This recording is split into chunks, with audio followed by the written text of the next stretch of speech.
Welcome to the greenest capital city of Europe. This tiny, beautiful city is loaded with history and at the center of the country that has the happiest population of under 30 years old.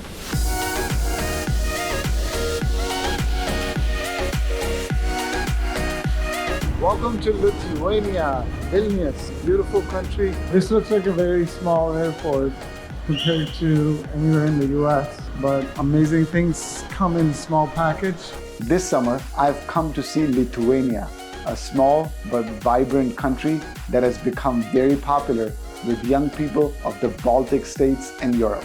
It has opened its doors to welcome refugees of the Ukraine war and has transformed itself from a repressed historical past in less than 3 decades. See how it is outside. Ex-Soviet, beautiful country.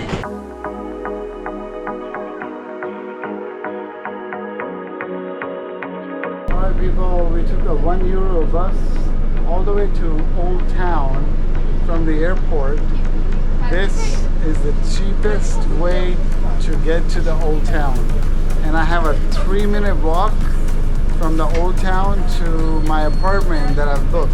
Hello everyone, I've checked into my beautiful room. That's gonna be my home for the next 7 days. Look at the beautiful, amazing bed. It feels so comfortable. We've got a kitchen, we've got a sofa, and then you could see outside. The windows are amazing. Oh my God, I love it. $400 per week. That's what you get in Vilnius, Lithuania. At just 401 square kilometers, Vilnius is a tiny capital city with less than 700,000 people living here.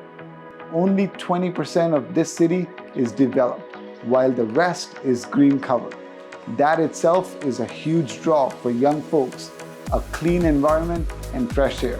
I'll tell you more about the reasons that under 30-year-olds prefer this city, but first, let me take you on a quick walking tour of this city. Let's check out the first impressions of this beautiful but unknown country, Lithuania.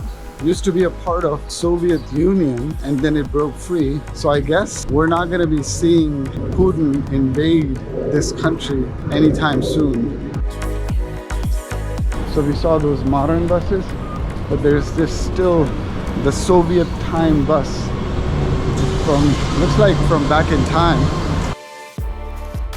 One of the things that all of my team has asked me to do for sure is like the KGB museum.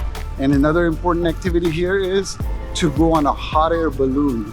So I'm gonna find out what the cost of that is. I think it may be about a couple of $100. I'm staying in the Old Town area of Vilnius, which has most of its monuments and old style homes preserved from the past. It's actually 5 snakes. Very nice. Are these snakes or just the heads of Dracula or a dinosaur? Walking around took me to a local food market. Vilnius has drawn artists, sculptors, painters, and poets from across former Soviet states since the fall of USSR. Actually, it was always home to liberal-minded creative people before it got occupied by Sweden, the Russian Empire, Germany in the Second World War, and then the Soviet Union. The famous Museum of Occupations and Freedom Fights, also known as KGB Museum, housed most political prisoners that communists thought to be dangerous. This building retains their art on the prison walls and the interrogation chambers as they were. Welcome to Hellus Trugus. This is a historical place where you get some amazing local cuisine. Right now it's 7:15. See if it's still open. Nope, the door didn't open. Another thing that you would notice here in this beautiful city is the art, the graffiti. Check out that building. What a beautiful art. I see some over there as well. I think a person's flying a kite, and that's where the window is. Savikas Vilnius. I'm not sure what that means, but hello Vilnius, maybe? Very nice. I missed catching the street food or the open air cafes as I had a busy working weekend. but this artistic capital has a lot to offer to tourists. So this right here is a cat cafe where you can have coffee along with the cats, enjoy the furry animals. It has hot air balloon rides, historic walks down its medieval era buildings, and monuments like Vilnius Cathedral,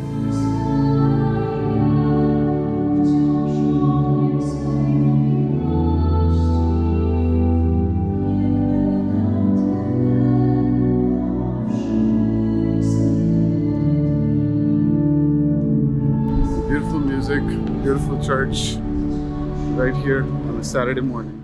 A portion of the ancient castle wall can be found in the middle of this old town. That's a cute little statue. Very different style of architecture. Looks like this may be the preserve wall or the defensive bastion. So you see there that monument, and this is a wall. Here we have the city map. That's definitely the defensive bastion.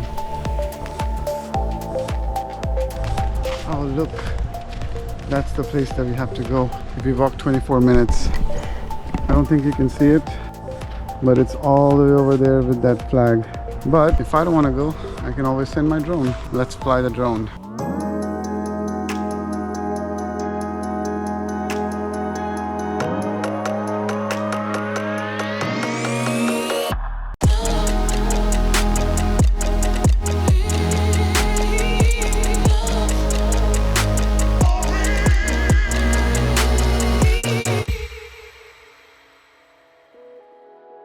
Trugus Hill has symbolic value for Lithuanians. Walking up to this spot with lush oak and pine trees, I visited the unique republic of Uzupis. Yep, you heard that right. It's a free republic within the city. Welcome to Uzupio, the Republic of Uzupio, and the Uzupio University. This place is like a new country. It has its own constitution. It's a bit gimmicky, but it's still very, very interesting. I think it was the native people, the Uzupio people, that used to live here, and then they converted this into a Republic of Uzupio.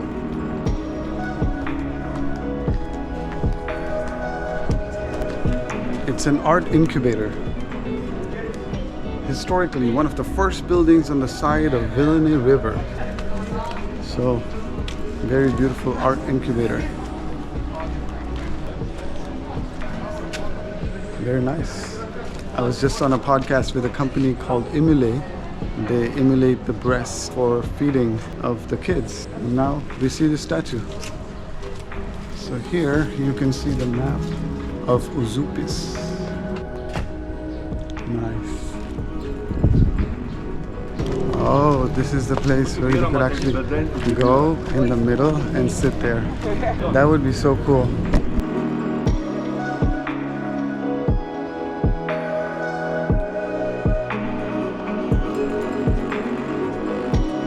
Walking around, we have arrived at one of the most important spots. So whenever we talk about Lithuania, that tower comes in mind. And then this structure.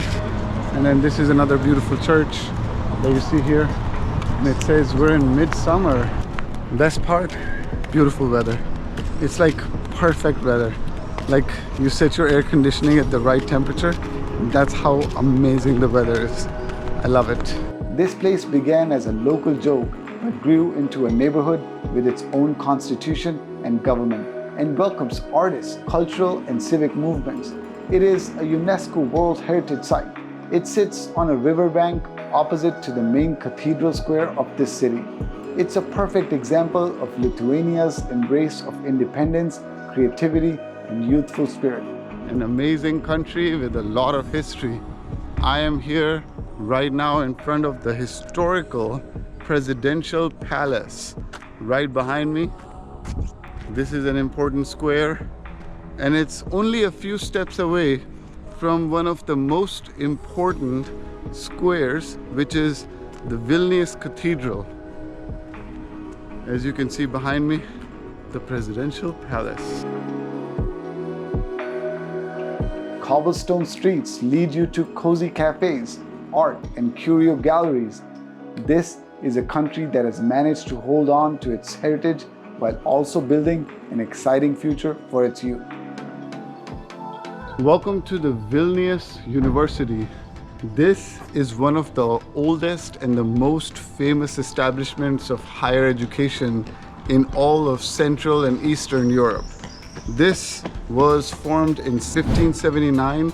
It has multiple buildings, 13 different courtyards, right in the middle of Old Town, and it has a very amazing central library that has the copy of the first Lithuanian book. That was the Catechism by Martinus Mazidas. So this is the central building, and it has a lot of these figures, if you will see, of the people who donated here. So guys, welcome to the Vilnius University. Walking around will take you to the country's administrative hub. Everything is organized and orderly, with almost no police security cordon around its government headquarters. That's a huge change from the tough policing and iron fist of communist era. I had come to visit Lithuania on a weekend, so most places were shut.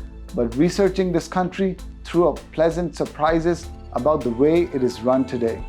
After gaining independence from the Soviet Union in 1990, the country transformed itself into a thriving democracy, emphasizing openness, equality, and freedom. Young Lithuanians today benefit from a government that promotes progressive values, economic opportunities, and the chance to be a part of progressive society. Startup culture is booming here, and Vilnius has become one of Europe's tech capitals. Rents are low here, and local transport is cheap too. City buses cost just €1 and are the best way to navigate around here. The air is clean, and its green environment dilutes the hectic pace of urban life in most cities. As artists, poets, remote workers, and entrepreneurs flock to this city, it has become a melting pot for cultures. It offers lots of bars, cafes, and weekend getaways. Lithuania also has a low crime rate. It has dropped to 3.58 in the last 4 years. One can easily access neighboring countries for short trips as the road network is well maintained. Like most former Soviet states, Lithuania is trying to catch up with developed economies of Western Europe. At the same time, it has balanced its culture and traditional way of life integrated with nature. It has nurtured the green tech and tech industry, and it has created affordability to draw talent in different industries from everywhere. Lithuania has left behind a past of being repressed and colonized by stronger nations. As it marches to the future with a welcoming environment for all, it makes for a perfect holiday destination and remote work location. I have also toured Barcelona and taken road trips to neighboring tourist destinations this summer. You can find out more about these places on my channel.